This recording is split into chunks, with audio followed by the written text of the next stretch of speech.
आवासीय इमारतों के लिए फायर एनओसी लेना जरूरी होगा। ऐसे हॉस्टल्स, पीजी, बहु आवासीय इकाई, साथ ही dharamshala, studio, apartments, flat, services apartment की इमारतें जिनकी ऊंचाई 9 मीटर है या उससे ज्यादा, अथवा जो 250 वर्ग मीटर या इससे बड़े भूखंडों पर निर्मित, ऐसे सभी आवासीय इमारतों के लिए फायर एनओसी लेना कंपलसरी होगा। एलएसजी की ओर से जारी अग्निशमन प्रावधान 2026 में ये प्रावधान किया गया है और इसके अनुसार 20 या इससे ज्यादा लोगों की क्षमता वाले होटल्स, रिसोर्ट, साथ ही मोटल व बार के लिए भी फायर एनओसी लेना जरूरी। इसी प्रकार अन्य होटल जिनकी इमारतों की ऊंचाई 9 मीटर या इससे ज्यादा, अथवा किसी मंजिल या पूरी इमारत का बिल्टअप एरिया है 500 मीटर और अधिक, ऐसे होटल्स के लिए भी फायर एनओसी लेना अब जरूरी होगा।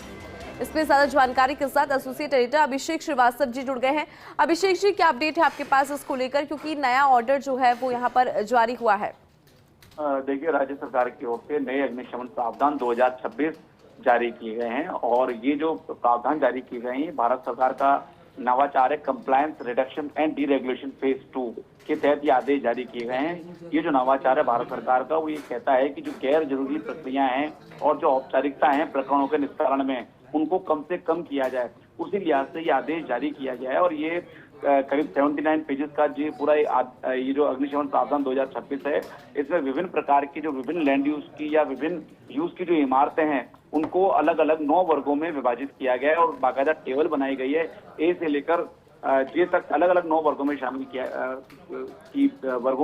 गया है। और जैसे आवासीय इमारतों की हम बात करें तो आवासीय इमारतों के लिए आवासीय इमारतों में हॉस्टल, पीजी, बहु आवासीय इकाइयां, dharamshala, studio apartment, flat, service apartment, मतलब ऐसे इनकी ऐसी इमारतें जिनकी ऊंचाई 9 मीटर इससे अधिक है या 250 वर्ग मीटर या इससे बड़े भूखंड पर निर्मित है, तो ऐसे सभी आवासीय इमारतों के लिए फायर एनओसी लेना जरूरी होगा।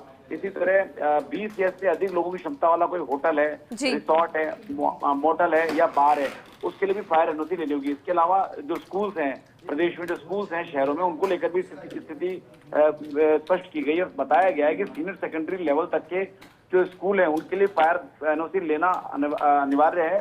ऐसे स्कूल जिनकी इमारत 9 मीटर या इससे अधिक ऊंची है या जो 500 वर्ग मीटर से बड़े भूखंडों पर निर्मित है, तो ऐसे सभी सीनियर सेकेंडरी लेवल तक के स्कूलों को फायर एनओसी लेनी होगी।